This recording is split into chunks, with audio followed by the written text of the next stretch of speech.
बिस्मिल्लाहिर्रहमानिर्रहीम। अस्सलाम वालेकुम नाज़रीन, तमाम दोस्त अहबाब को फार्मिंग एंड बिजनेस आइडियाज में फराज अब्बास की जानब से खुशामदीद। दोस्तों, आज की इस वीडियो में हम बात करने जा रहे हैं कि 10 गाय महीने का कितना खर्चा करवाती हैं और कितना मुनाफा दे जाती हैं। हमारे साथ मौजूद हैं एक तजर्बाकार बुजुर्ग जो 15-20 साल से गाय फार्मिंग कर रहे हैं। तो आज की इस वीडियो में सबसे पहले उनसे मालूम किया जाएगा कि 10 गाय कितने में मिल जाती हैं, गाय किस जगह से खरीदनी चाहिए, इनको क्या खिलाना चाहिए, ये रोजाना कितना खर्चा करवाती हैं और महीने का कितना खर्चा हो जाता है और महीने का ये कितना प्रॉफिट दे जाती हैं। यानी आज की इस वीडियो में 10 कोज की फिजिबिलिटी रिपोर्ट तैयार की जाएगी। वीडियो बहुत कीमती और अहम है, वीडियो को मुकम्मल लाजमी देखें, इंशाअल्लाह अज़्ज़ वजल फायदा जरूर होगा। तो जिन दोस्तों और भाइयों ने अभी तक चैनल को सब्सक्राइब नहीं किया वो चैनल को सब्सक्राइब कर लें और घंटी के बटन को लाजमी दबा दें। तो चलिए स्टार्ट करते हैं आज की अपनी ये वीडियो। अस्सलाम वालेकुम। वालेकुम सलाम। सर की हाल है? ठीक है बेटा, तुम सुना? अल्लाह का शुक्र। अच्छा, ਅੱਜ ਦੀ ਇਸ ਵੀਡੀਓ 'ਚ ਮੈਂ ਤੁਹਾਨੂੰ ਪੁੱਛਣਾ ਹੈ ਕਿ 10 ਗਾਵਾਂ ਅਗਰ ਕੋਈ ਬੰਦਾ ਰੱਖਦਾ ਹੈ ਉਹਨਾਂ ਦਾ ਮਹੀਨੇ ਦਾ ਕਿੰਨਾ ਖਰਚਾ ਆ ਜਾਂਦਾ ਤੇ ਉਹ ਕਿੰਨੀ ਬਚਤ ਦਿੰਦੀਆਂ ਨੇ। ਸਭ ਤੋਂ ਪਹਿਲੇ ਇਹ ਦੱਸੋ ਕਿ 10 ਗਾਵਾਂ ਕਿੰਨੇ ਕੁ ਦੀਆਂ ਮਿਲ ਜਾਂਦੀਆਂ? ਤਕਰੀਬਨ 10 ਜਿਹੜੀਆਂ ਨਾ 15 ਤੋਂ 20 ਲੱਖ ਦੇ ਦਰਮਿਆਨ ਹੀ ਮਿਲ ਜਾਣਗੀਆਂ। ਇਹ ਯਾਨੀ ਫੀ ਗਾਂ 1.5 ਤੋਂ 2 ਲੱਖ ਦੇ ਦਰਮਿਆਨ ਮਿਲੇਗੀ। 1.5 ਤੋਂ 2 ਲੱਖ ਦੇ ਦਰਮਿਆਨ ਵਿੱਚ ਕੋਈ ਘੱਟ ਹੋ ਜਾਂਦੀ ਹੈ, ਕੋਈ ਉਧਰ 10 5 ਕੋਈ ਅੱਗੇ ਪਿੱਛੇ, ਕੋਈ 15 10 15 ਜ਼ਿਆਦਾ ਹੋ ਜਾਏਗੀ, ਕੋਈ 70 75 ਦੀ ਹੋ ਜਾਏਗੀ। 1.5 ਤੱਕ ਵੀ ਠੀਕ ਠਾਕ ਆ ਜਾਂਦੀ, 2 ਤੱਕ ਤੇ ਬਹੁਤ ਅੱਛੀ ਗਾਂ ਲੱਭ ਜਾਂਦੀ ਹੈ ਸਾਡੇ ਏਰੀਏ ਤੋਂ, ਖਾਸ ਕਰਕੇ ਜਿਹੜਾ ਸਿਆਲਕੋਟ ਜਿਹੜਾ ਪੰਜਾਬ ਦਾ ਏਰੀਆ। ਅੱਛਾ, ਇਹ ਜਿਹੜੀ ਗਾਂ 1.5 ਲੱਖ ਤੋਂ ਲੈ ਕੇ 2 ਲੱਖ ਸਿੱਧਾ ਮਿਲੇਗੀ, ਇਹ ਜ਼ਿਆਦਾ ਤੋਂ ਜ਼ਿਆਦਾ ਕਿੰਨਾ ਦੁੱਧ ਦੇਗੀ? ਇਹ ਜ਼ਿਆਦਾ ਤੋਂ ਜ਼ਿਆਦਾ ਕੋਈ 14 15 ਗੱਡੀਆਂ ਕਾੜੀ ਜਾਂਦੀ 14-15 ਕਿਲੋ। ਹਾਂਜੀ। ਤੇ ਕਿਹੜੀਆਂ ਗਾਵਾਂ ਰੱਖਣੀਆਂ ਬਿਹਤਰ ਨੇ, ਦੋਗਲੀਆਂ ਜਾਂ ਹਾਲਸ ਪਿਓਰ? ਖਾਲਸ ਪਿਓਰ ਜਿਹੜੀਆਂ ਨੇ ਇਹ ਸਾਡੇ ਏਰੀਏ 'ਚ ਨਹੀਂ ਕਾਮਯਾਬ, ਕਿਉਂਕਿ ਇਹ ਗਰਮੀ ਹੁੰਦੀ ਹੈ। ਉਹ ਜਿਹੜੀਆਂ ਅਸਲ ਵਿਲਾਇਤੀ ਗਾਵਾਂ ਨੇ ਉਹ ਗਰਮੀ ਕਰ ਜਾਂਦੀਆਂ, ਉਹ ਗਰਮੀ 'ਚ ਫਿਰ ਸਾਹ ਉਹਨਾਂ ਨੂੰ ਚੱਲ ਜਾਂਦਾ ਤੇ ਹੌਕਾ ਲੱਗ ਪੈਂਦਾ, ਉਹਨਾਂ ਦੇ ਮੂੰਹ 'ਚ ਝੱਗ ਲੱਗਦੀ ਹੈ, ਘਰਕਦੀਆਂ ਨੇ ਜਿਵੇਂ ਸ਼ਿਕਾਰੀ ਕੁੱਤਾ ਨਹੀਂ ਤੁਸੀਂ ਵੇਖਿਆ ਵੀ ਜੀਭ ਬਾਹਰ ਕੱਢ ਛੱਡਦਾ। ਇਹ ਹਿਸਾਬ ਸਾਡੇ ਏਰੀਏ 'ਚ ਵਿਲਾਇਤੀ ਗਾਂ ਜਿਹੜੀ ਜਾਂ ਤੇ ਉਹ ਜ਼ਿਆਦਾ ਬੰਦੇ ਕੋ ਫਾਰਮ ਬਣਾਇਆ ਹੋਵੇ ਜਿੰਦੇ 'ਚ AC ਵਗੈਰਾ ਲੱਗੇ ਹੋਣ, ਸਹੀ ਨਿਜ਼ਾਮ ਹੋਵੇ, ਉੱਥੇ ਉਹ ਕਾਮਯਾਬ ਨਹੀਂ। ਆਮ ਜਿਹੜੀਆਂ ਅਸੀਂ ਪਿੰਡਾਂ 'ਚ ਝਟਕੇ ਲੋਕ ਰੱਖਦੇ ਨੇ ਇਹਨਾਂ ਨੇ ਉਹ ਗਾਵਾਂ ਨਹੀਂ ਕਾਮਯਾਬ। ਇਹਨਾਂ 'ਚ ਇਹ ਨਹੀਂ ਕਿ ਜਿਹੜਾ ਦੋਗਲੀਆਂ ਨਾ ਉਹ ਵਿਲਾਇਤੀ ਹੋਣ ਤੇ ਨਾ ਹੀ ਉਹ ਸਾਹੀਵਾਲ ਜਾਂ ਦੇਸੀ ਹੋਣ, ਰਲੀਆਂ ਮਿਲੀਆਂ ਹੋਣ। ਦੋਗਲੀਆਂ ਦੀਆਂ ਗਾਵਾਂ ਉਹ ਕਾਮਯਾਬ ਨੇ।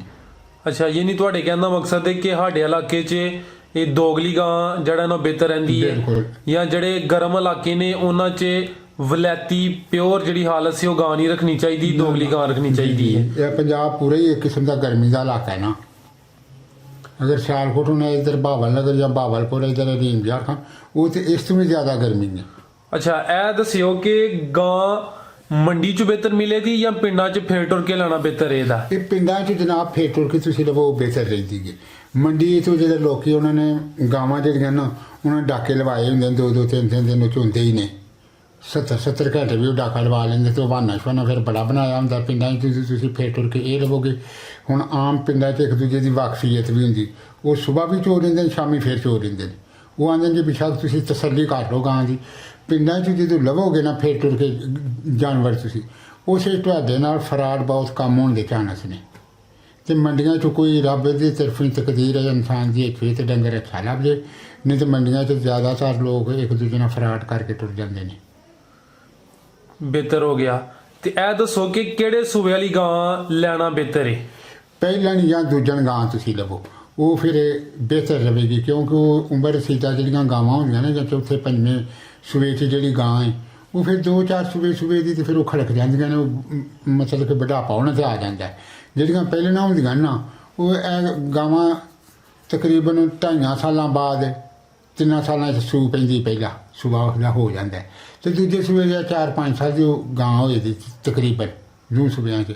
ਤੇ ਉਹ ਅੱਗੋਂ 4-5 ਸੂਬੇ ਜਿਹੜੇ ਨਾ ਬਾ ਆਸਾਨੀ ਸੁਣਦੀ ਹੈ, ਕੋਈ ਉਸ 'ਚ ਦਿੱਕਤ ਨਹੀਂ ਮਹਿਸੂਸ ਕਰਦੀ। ਜਵਾਨੀ 'ਚ ਜਿਵੇਂ ਇਨਸਾਨ ਆਪੇ ਵੇਖੋ ਜਵਾਨ ਹੋਦਾ ਉਹ ਦੌੜ ਕੇ ਕੰਮ ਕਰਦਾ, ਜਿਵੇਂ ਉਹ 40-45 ਸਾਲਾਂ 'ਤੇ ਜਿਵੇਂ ਟੱਪ ਜਾਏਗਾ ਫਿਰ ਉਸ ਦਾ ਮਿਆਰ ਹੋਰ ਹੋ ਜਾਂਦਾ। ਹਸਤਾ ਕਿ 50-60 ਦੇ ਹੋ ਜਾਂਦਾ ਤੇ ਉਹ ਬਿਲਕੁਲ ਹੀ ਰਹਿ ਜਾਂਦਾ। ਇਹ ਹਿਸਾਬ ਜਾਨਵਰ ਦਾ 2 4 5 6 7 ਸੂਬਿਆਂ ਤੱਕ ਉਹ ਠੀਕ ਠਾਕ ਦੁੱਧ ਦਿੰਦਾ। ਉਸ ਤੋਂ ਬਾਅਦ ਫਿਰ ਉਹ ਦੁੱਧ ਦੀ ਉਹਦੀ ਪੈਦਾਵਾਰ ਕਮ ਹੋ ਜਾਂਦੀ ਹੈ। ਕੁਦਰਤੀ ਨਿਜ਼ਾਮ ਇੱਕ ਉਸੇ 'ਚ ਇੱਕ ਬੁਢਾਪੇ ਵਾਲੇ ਆਸਾਰ ਆ ਜਾਂਦੇ ਨੇ। ਠੀਕ। ਅੱਛਾ ਸਰ, ਇਹ ਦੱਸਿਓ ਕਿ ਇੱਕ ਗਾਂ ਮਹੀਨੇ ਦਾ ਜਾਂ ਪਹਿਲੇ ਦੱਸੋ ਕਿ ਰੋਜ਼ਾਨਾ ਦਾ ਕਿੰਨਾ ਖਰਚਾ ਕਰਾਂਦੀ ਏ ਤੇ ਉਹ ਕਿੰਨਾ ਦੁੱਧ ਦਿੰਦੀ ਏ? ਇਹ ਵੇਖੋ ਜੀ, ਪਿੰਡਾਂ ਥਾਵਾਂ 'ਚ ਲੋਕਾਂ ਦੀ ਜ਼ਮੀਨ ਵਗੈਰਾ ਆਪਣੀ ਹੈ। ਇਹ ਜਦੋਂ ਕਣਕਾਂ ਦੀ ਕਾਸ਼ਤ ਕੱਟੀ ਜਾਂਦੀ, ਕਟਾਈ ਹੋ ਜਾਂਦੀ, ਜਗ੍ਹਾ ਖੁੱਲੀ ਹੋ ਜਾਂਦੀ, ਉਹਦੇ ਵਿੱਚ 3-4 ਮਹੀਨੇ ਦਾ ਵਕਫਾ ਆ ਜਾਂਦਾ ਹੈ। ਅਸੀਂ ਜੱਟ ਲੋਕ ਜਿਹੜੇ ਉਹਨਾਂ ਨੂੰ ਬਾਹਰ ਖੋਲ ਕੇ ਚਾਰ ਚੂਰ ਵੀ ਲਿਆਉਂਦੇ ਹਾਂ, ਉਹਨਾਂ ਨੂੰ ਆਣ ਕੇ ਨਾਰਮਲ ਵੀ ਪੱਠੇ ਪਾ ਛੱਡੋ ਨਾ, ਐਵੇਂ ਮਗਰੀ ਇੱਕ ਪੱਠੇ ਪਾਓ ਤੇ ਬੰਦਾ ਛੰਡਾ ਵੀ ਪਾਓ ਤੇ ਦੁੱਧ ਠੀਕ ਠਾਕ ਪਈਆਂ ਦਿੰਦੀਆਂ ਨੇ। ਉਹਨਾਂ ਨੂੰ ਕੋਈ 2-2.5 ਕਿਲੋ ਵੀ ਕਰਾ ਪਾ ਛੜੋਗੇ ਨਾ ਤਾਂ ਵੀ 6-7 ਟਾਈਮ ਦਾ ਦੁੱਧ ਕਰ ਦਿੰਦੀ ਗਾਂ, ਇੱਕ ਵਕਤ ਦਾ। ਇੱਕ ਵਕਤ ਦਾ ਚੁਗਣ ਨਾਲ। ਬਾਹਰ ਕਿਉਂ ਜਗ੍ਹਾ ਖੁੱਲੀ ਪਈ ਹੁੰਦੀ ਤੇ ਉਹ ਵਿਸਾਖ ਤੋਂ ਲੈ ਕੇ ਅੱਗੇ ਤਕਰੀਬਨ ਸਾਉਣ ਭਾਦਰ ਤੱਕ ਸਾਡੇ ਏਰੀਏ 'ਚ ਮੁੰਜੀ ਪਈ ਲੱਗਦੀ। ਉਹ ਜਗ੍ਹਾ ਪਈ ਹੁੰਦੀ ਹੈ, ਗਾਵਾਂ ਬਾਰਿਸ਼ ਪੈਂਦੀਆਂ ਨੇ ਜਿਵੇਂ ਚੁੱਕ ਕੇ ਆਉਂਦੀਆਂ ਨੇ, ਦੁੱਧ ਕਾਫੀ ਦਿੰਦੀਆਂ ਨੇ। ਉਹਨਾਂ ਨੂੰ ਨਾਰਮਲ ਵੀ ਟੋਕਰੀ ਇੱਕ ਤੂੜੀ ਵੀ ਸੁੱਟ ਦਿਓ ਉਹਨੇ, ਤੁਸੀਂ ਅਗਰ ਨਾ ਵੀ ਹੋਏ ਕਿਹੜੀ ਕੁੱਤਰ ਕੇ ਇੱਕ ਮਗਰੀ ਕੋ ਉਹਨੇ ਥੋੜ੍ਹੇ ਉੱਤੇ ਵੰਡਾ ਸੁੱਟ ਦਿਓ, ਉਹ ਠੀਕ ਠਾਕ ਦੁੱਧ ਦਿੰਦੀਆਂ ਨੇ। ਉਹਨਾਂ ਨੂੰ 12-24 ਘੰਟੇ ਸਿਰਫ ਇੱਕ ਮਗਰੀ ਪੱਠਿਆਂ ਦੀ ਲੱਭ ਜੇ, ਕੋਈ 10-20 ਸਿਰ ਤੇਰੀ ਉੱਤੇ 2-2.5 ਸਿਰ ਕਰਾ ਜਾਂ ਕੋਈ ਵੀ ਖਾਲ ਵੰਡਾ ਜਿਹੜਾ ਵੀ ਤੁਸੀਂ ਪਾਣਾ ਚਾਹੋ ਉਹ ਪਾ ਦਿਓ, ਉਹ ਦੁੱਧ ਠੀਕ ਦੇਣਗੀਆਂ। ਤੇ ਬਾਅਦ ਵਿੱਚ ਫਿਰ ਜਦੋਂ ਉਹਨਾਂ ਦਾ ਕੰਮ ਐ ਨਹੀਂ ਹੁੰਦਾ ਤੇ ਸਾਉਣ ਭਾਦਰ 'ਚ ਆਮ ਘਾਹ ਬੂਟੇ ਹੁੰਦੇ। ਸਾਡੇ ਜਿਹੜਾ ਸਿਆਲਕੋਟ ਨੇ ਇੱਥੇ ਥੋੜ੍ਹੀ ਟੈਨਸ਼ਨ ਆਣ ਕੇ ਬਣਦੀ ਜੇ 11ਵਾਂ 12ਵਾਂ ਤੇ ਪਹਿਲਾਂ 3 ਮਹੀਨੇ ਜਾਨਵਰ ਵਾਸਤੇ, ਸੁੱਕੇ ਦੀ ਵੀ ਤੇ ਹਰੇ ਦੀ ਵੀ। ਤੇ ਬਾਅਦ ਵਿੱਚ ਅੱਗੋਂ ਫਿਰ ਜਦੋਂ ਫੱਗਣ ਚੇਤਰ ਹੁੰਦਾ, ਸ਼ਤਾਲਾ ਵੀ ਆਮ ਹੋ ਜਾਂਦਾ, ਘਰ ਬਾਹਰ ਮੈਣਾ ਛਣਾ ਡੰਗਰ ਫਿਰ ਵੀ ਦੁੱਧ ਠੀਕ ਦਿੰਦੇ। ਸਿਰਫ ਇਹ 3 ਮਹੀਨੇ ਜਿਹੜਾ ਨਾ ਸਿਆਲਕੋਟ ਇਹ 'ਚ ਖਰਚਾ ਜ਼ਿਆਦਾ ਡੰਗਰ ਤੇ। ਅੱਛਾ ਸਰ, ਨਹੀਂ ਤੁਸੀਂ ਸਾਨੂੰ ਇਹ ਦੱਸੋ, ਤੁਸੀਂ ਬੜੀ ਅੱਛੀ ਗੱਲ ਕੀਤੀ ਕਿ ਅਗਰ ਜ਼ਮੀਨ ਦਸਤਿਆਬ ਹੋਏ, ਗਾਵਾਂ ਨੂੰ ਚਾਰੀ ਛੁਰੀਏ ਤੇ ਉਹਦੇ ਤੇ ਖਰਚਾ ਘੱਟ ਹੁੰਦਾ ਤੇ ਦੁੱਧ ਵੀ ਜ਼ਿਆਦਾ ਦਿੰਦੀਆਂ ਨੇ। ਤੇ ਇਹ ਦੱਸੋ ਕਿ ਅਗਰ ਜ਼ਮੀਨ ਆਪਣੀ ਨਹੀਂ, ਪੱਠੇ ਵੀ ਮੁੱਲਦੇ ਨੇ, ਜਿਹੜਾ ਵੰਡਾ ਪਾਣਾ ਉਹ ਵੀ ਮੁੱਲਦਾ, ਫਿਰ ਇੱਕ ਗਾਂ ਤੇ ਕਿੰਨਾ ਖਰਚਾ ਆਈ ਇਹਦਾ? ਅਗਰ ਪੱਠੇ ਘਰ ਦੇ ਨੇ, ਸਿਰਫ ਵੰਡਾ ਹੀ ਮੁੱਲਦਾ ਤੇ ਫਿਰ ਕਿੰਨਾ ਖਰਚਾ ਇਹਦਾ? ਅਗਰ ਪੱਠੇ ਘਰ ਦੇ ਨਾ ਤੇ ਵੰਡਾ ਤਕਰੀਬਨ ਤੁਸੀਂ ਉਹਨੂੰ ਧੜੀ ਵੀ ਪਾਓਗੇ, ਧੜੀ ਦਾ ਉਹਦੇ 14-15 ਸਿਰ ਉਹ ਗਡਵੀਆਂ ਜ਼ਰੂਰ ਦੁੱਧ ਕਰੇਗੀ। ਤੇ ਤੁਸੀਂ ਧੜੀ ਵੰਡਾ ਜਿਹੜਾ ਤਕਰੀਬਨ 300 ਦਾ ਆ ਵੀ ਜਾਂਦਾ। ਅੱਛਾ, ਉਹਦੇ ਤੇ 300 ਆ ਜਾਏਗਾ ਖਰਚਾ। ਤੇ ਬਾਕੀ ਉਹ ਸਾਰੇ ਬੱਚੇ ਸੀ, ਤੁਹਾਨੂੰ ਪੱਠੇ ਤੇ ਤੁਹਾਡੇ ਆਪਣੇ ਘਰ ਦੇ ਹੋਣਗੇ। ਅਗਰ ਤੁਸੀਂ ਬਿਲਫਰਜ਼ ਪੱਠੇ ਵੀ ਮੁੱਲ ਲੈਣੇ ਨੇ ਤੇ ਉਹਨਾਂ ਨੂੰ ਤੁਸੀਂ ਖੋਲ੍ਹਣਾ ਛੋੜਨਾ ਵੀ ਨਹੀਂ, ਚਾਰਨਾ ਨਹੀਂ, ਤੁਸੀਂ ਸਕੂਨ ਨਾਲ ਉਹਨਾਂ ਨੂੰ ਪਾਣੀ ਚਾਹੁੰਦੇ ਆਰਾਮ ਕੇ ਬੰਨ੍ਹ ਕੇ ਪਾਓਗੇ, ਫਿਰ ਉਹਦੇ ਤੇ ਤਕਰੀਬਨ 500 ਜਾਨਵਰ ਤੇ ਖਰਚਾ ਆ ਜਾਏਗਾ। ਠੀਕ ਹੈ, ਯਾਨੀ ਕਿ ਇਹ ਜਿਹੜੀ ਇਹ ਗਾਂ ਇਹ 5 ਕਿਲੋ ਵੰਡਾ ਖਾਂਦੀ ਏ ਤੇ ਅਗਰ ਪੱਠੇ ਘਰ ਦੇ ਨੇ ਤੇ ਫਿਰ 300 ਖਰਚਾ ਹੈ, ਅਗਰ ਪੱਠੇ ਵੀ ਮੁੱਲਦੇ ਨੇ ਵੰਡਾ ਵੀ ਮੁੱਲਦਾ ਫਿਰ 500 ਖਰਚਾ ਹੈ। ਜੀ ਜੀ। ਇਹ ਜਿਹੜੀ ਗਾਂ 300 ਜਾਂ 500 ਖਰਚਾ ਕਰਾਂਦੀ ਹੈ, ਇਹ ਰੋਜ਼ਾਨਾ ਦਾ ਕਿੰਨਾ ਦੁੱਧ ਦਿੰਦੀ ਹੈ? ਇਹ ਜਿਹਨੂੰ ਤੁਸੀਂ ਧੜੀ ਵੰਡਾ ਪਾਓਗੇ ਉਹ ਤਕਰੀਬਨ ਦੁੱਧ ਜਿਹੜਾ ਨੇ 14-15 ਗਡਵੀਆਂ ਦੇਏਗੀ। ਤੇ ਦੁੱਧ ਦਾ ਕੀ ਰੇਟ ਹੈ? ਦੁੱਧ ਆਮ ਪਿੰਡਾਂ 'ਚ ਕੋਈ 70 ਕੁ ਹੀ ਚੱਲਦਾ ਹੈ। ਅਗਰ ਤੁਸੀਂ ਸ਼ਹਿਰ 'ਚ ਲੈ ਜਾਓ ਇਹ ਦੁੱਧ ਮਹਿੰਗਾ, ਉੱਥੇ 90-100 ਰੁਪਏ ਵੀ ਗਾਵਾਂ ਦਾ ਦੁੱਧ ਲੋਕਾਂ ਨੂੰ ਲੱਭਦਾ। ਤੇ ਪਿੰਡਾਂ 'ਚ ਸਸਤਾ ਦੁੱਧ। ਅਸੀਂ ਵੀ ਹੁਣ ਇੱਥੇ ਜਿਹੜਾ ਆਮ ਘਰਾਂ 'ਚ ਦਿੰਦੇ ਹਾਂ ਨਾ ਦੁੱਧ, ਉਹ ਤਕਰੀਬਨ ਅਸੀਂ 80 ਰੁਪਏ ਦੇ ਕਿਲੋ ਦੇ ਹਿਸਾਬ ਨਾਲ ਦਿੰਦੇ ਹਾਂ ਲੋਕ ਜਿਹੜੇ ਬੱਚਿਆਂ ਬੱਚਿਆਂ ਨੂੰ ਪਿਆਉਂਦੇ ਨੇ। ਤੇ ਜਿਹੜਾ ਦੁੱਧ ਹੀ ਉਹ ਘੱਟ ਲੈ ਜਾਂਦਾ, 65 ਲੈ ਜਾਂਦਾ, 70 ਵੀ ਲੈ ਜਾਂਦਾ।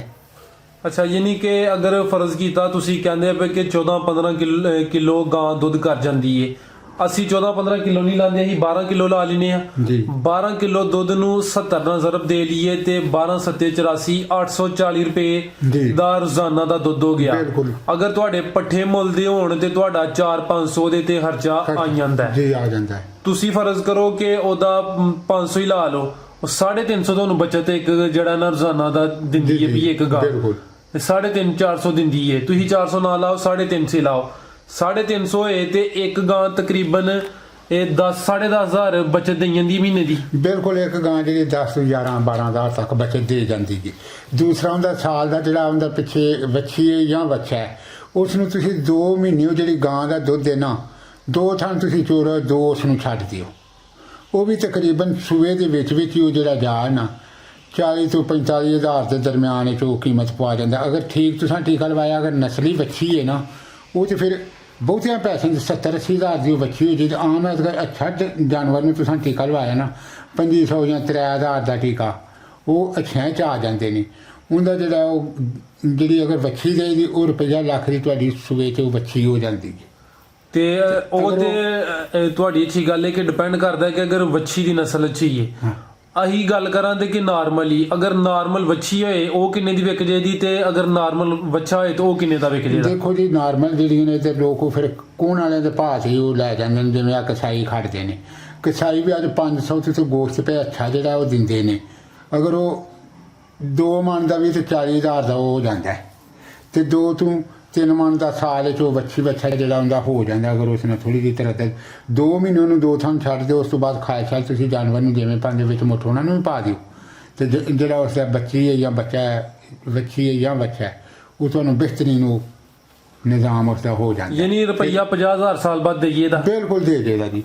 ਮੰਨਿਆ ਕਿ ਇੱਕ ਜਿਹੜਾ ਉਹਦਾ ਗਾਂ ਦਾ ਜਾ ਏ ਉਹ ਸਾਲ ਬਾਅਦ 50,000 ਦਿੰਦਾ ਤੇ 10 ਜਾ ਹੁਣ ਤੇ 10 ਜਾਵਾਂ ਦਾ ਬਣ ਜਾਂਦਾ 5 ਲੱਖ ਜੀ। ਤੁਸੀਂ 5 ਲੱਖ ਨਾ ਲਾਓ, ਤੁਸੀਂ ਲਾ ਲਓ 4,83,000। ਜੀ ਜੀ। ਯਾਨੀ ਕਿ ਉਹ ਜਿਹੜੇ ਜਾ ਨੇ ਉਹ 1 ਮਹੀਨੇ ਦਾ ਤਕਰੀਬਨ 40,000 ਬਚਤ ਦੇ ਰਹੇ ਨੇ 10 ਜਾ। ਬਿਲਕੁਲ ਠੀਕ ਹੈ ਨਾ, 10 ਜਾ 40,000 ਬਚਤ ਦੇ ਰਹੇ ਨੇ। ਉਧਰ ਇੱਕ ਗਾਂ ਦਾ ਅਸੀਂ ਕੱਢਿਆ ਸੀ ਕਿ ਉਹ 10,500 ਬਚਤ ਦੀ ਹਟਦੀ ਹੈ ਤੇ 10 ਗਾਵਾਂ ਹੋਣ ਤੇ 1,05,000 ਹੋ ਗਿਆ। 1,10,000 ਸਵਾ ਕੁ ਲੱਖ ਦੇ ਅੱਗੇ ਪਿੱਛੇ ਹੋ ਜਾਂਦੀ, ਕਦੀ ਵੱਧ ਵੀ ਹੋ ਜਾਂਦਾ ਦੁੱਧ, ਕੋਈ ਰੋਜ਼ਾਨਾ ਨਹੀਂ ਰਟੀ ਮੁਤਾਬਕ ਇੱਕ ਚ 1,05,10,000 ਹੋ ਗਿਆ ਦੁੱਧ ਜੀ ਮਹੀਨੇ ਦਾ। ਬਿਲਕੁਲ ਠੀਕ ਹੈ। ਤੇ ਬੱਚਿਆਂ ਦੀ ਅਸੀਂ ਅਗਰ ਮਹੀਨੇ ਦੀ ਕੱਢੀਏ ਯਾਨੀ ਕਿ ਸਾਲ ਬਾਅਦ 1 ਜਾਂ 50,000 ਦਾ ਵਿਕ ਜਾਂਦਾ ਹੈ ਜੀ ਜੀ। ਤੇ 10 ਜਾਂ ਸਾਲ ਬਾਅਦ 5 ਲੱਖ ਦੇ ਵਿਕ ਜਾਂਦੇ ਤੇ ਮਹੀਨੇ ਦੀ ਯਾਨੀ ਕਿ 10 ਜਾਵਾਂ ਤੁਹਾਨੂੰ 40,000 ਬਚਤ ਹੁੰਦੀ ਹੈ।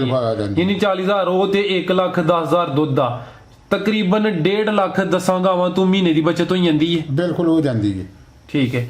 ਇਹ ਦੱਸਿਓ ਕਿ ਜਿਹੜੀ ਗਾਂ ਵੇ ਉਹ ਕਿੰਨੇ ਮਹੀਨੇ ਸੇ ਤਾਂ ਦੁੱਧ ਦਿੰਦੀ ਰਹਿੰਦੀ ਹੈ? ਗਾਂ ਜਿਹੜੀਆਂ ਜੇ ਅੱਛੀਆਂ ਗਾਵਾਂ ਜਿਹੜੀਆਂ ਨੇ ਉਹਨਾਂ ਨੂੰ ਆਪਣੀ ਮਰਜ਼ੀ ਹੈ। ਤੁਸੀਂ ਇਹ ਸਾਡੇ ਕੋਲ ਪਿੱਛੇ ਇੱਕ ਗਾਂ ਸੀ, ਉਹਨੂੰ ਅਸੀਂ 9ਵੇਂ ਮਹੀਨੇ ਦੇ ਵੀ ਕੁਝ ਦਿਨ ਟੁਰ ਗਏ ਹਨ, 7-8, ਫਿਰ ਵੀ ਅਸੀਂ ਚਾਹੁੰਦੇ ਹਾਂ ਉਹ 2.5 ਤੋਂ 3 ਕਿਲੋ ਇੱਕ ਟਾਈਮ ਦਾ ਦੁੱਧ ਦੇ ਰਹੀ ਸੀ। ਫਿਰ ਅਸੀਂ ਉਹਨੂੰ ਛੱਡਿਆ ਵੀ ਦੁੱਧ ਸੁਕਾ ਜੇ, ਉਹਨੇ ਸੁਕਾਇਆ ਨਹੀਂ, ਉੱਤੋਂ ਫਿਰ ਲਾਈ। ਹੁਣ ਫਿਰ ਉਹ ਬਿਲਕੁਲ ਤਿਆਰ ਹੈ ਸੂਣ ਵਾਸਤੇ, ਕੋਈ ਦਿਹਾੜੇ ਡੰਗ ਲੈਂਦੀ ਹੈ। ਠੀਕ ਹੈ। ਜਿਹੜੀ ਗਾਂ ਹੁੰਦੀ ਏ ਉਹ ਲਗਾਤਾਰ ਹੀ 12-14 ਕਿਲੋ ਦੁੱਧ ਦਿੰਦੀ ਰਹਿੰਦੀ ਜਾਂ ਕਿ ਜਿਉਂ-ਜਿਉਂ ਉਹ ਜ਼ਿਆਦਾ ਗਾਵਾਂ ਨੂੰ ਖੁਰਾਕ ਤੁਸੀਂ ਦਿਓ, ਉਹਨਾਂ ਨੂੰ ਵੰਡਾ ਜਿਵੇਂ ਤੁਸੀਂ ਮਕਦਾਰ ਵਿੱਚ ਪਾਈ ਜਾਂਦੇ ਹੋ। ਗਾਂ ਥੋੜੀ ਕੋਈ ਅਗਰ ਉਹ ਸੱਜਰ ਸੂਈ ਦਿੰਦੀ ਹੈ ਨਾ 12-13 ਗੜਵੀਆਂ, ਫਿਰ ਵੀ 7-8 ਗੜਵੀਆਂ ਲਾਜ਼ਮੀ ਦੁੱਧ ਪਈ ਕਰੇਗੀ। ਠੀਕ ਹੈ। ਅਗਰ ਉਹਨੂੰ ਸੂਇਆ ਜ਼ਿਆਦਾ ਦੇਰ ਵੀ ਹੋ ਗਈ ਹੈ, ਇੱਕ ਗਾਂ ਸੂਣ ਤੋਂ ਕਿੰਨੀ ਦੇਰ ਬਾਅਦ ਦੁਬਾਰਾ ਫਿਰ ਸੂਣ ਦੇ ਕਾਬਲ ਬਣ ਜਾਂਦੀ ਹੈ? ਉਹ ਕੋਈ ਦੇ ਵਿੱਚ ਐਸੀਆਂ ਵੀ ਗਾਵਾਂ ਦੱਸਣਾ ਤੇ ਗੱਲ ਮੁੱਕਦੀ ਹੈ ਨਾ, ਕੋਈ ਜਿਹੜੀਆਂ ਉਹ ਜਲਦੀ ਬਣ ਜਾਂਦੀਆਂ ਨੇ 2-3 ਮਹੀਨਿਆਂ 'ਚ ਵੀ, ਸਾਲ ਦੇ ਸਾਲ ਗਾਵਾਂ ਮਿਸਾਲ ਦੇ ਤੌਰ 'ਤੇ ਹਰ ਵਾਰੀ ਆਈਆਂ ਵੀ ਹੁੰਦੀਆਂ, ਸਾਲ ਬਾਅਦ ਉਹ ਸੂ ਪੈਂਦੀਆਂ ਨੇ। ਕੋਈ ਸ਼ਾਦੋ ਨਾਦਰੀ ਹੈ ਕਿ ਜਿਹੜੀ ਉਹ ਕੋਈ 4-5 ਮਹੀਨੇ ਦੇ ਨੇ, ਤੇ ਗਾਵਾਂ ਸਾਲ ਵਿੱਚ 1 ਸਾਲ 14-15 ਮਹੀਨਿਆਂ 'ਚ ਸੁਭਾਅ ਉਹ ਦੇ ਜਾਂਦੀਆਂ ਨੇ। ਠੀਕ ਹੈ।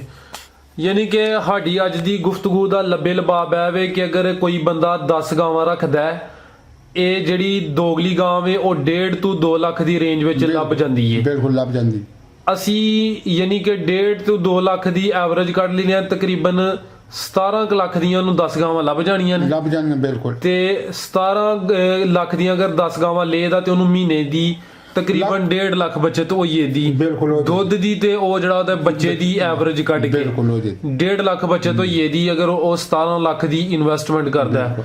ਜੀ ਸਰ, ਬਹੁਤ ਸ਼ੁਕਰੀਆ, ਤੁਸੀਂ ਆਪਣਾ ਕੀਮਤੀ ਵਕਤ ਦਿੱਤਾ, ਬੜੀ ਅੱਛੀ ਤੇ ਅਹਿਮ ਗੁਫ਼ਤਗੂ ਕੀਤੀ ਹੈ। ਅੱਲਾ ਹਾਫਿਜ਼। ਓਕੇ ਜੀ, ਖੁਦਾ ਹਾਫਿਜ਼।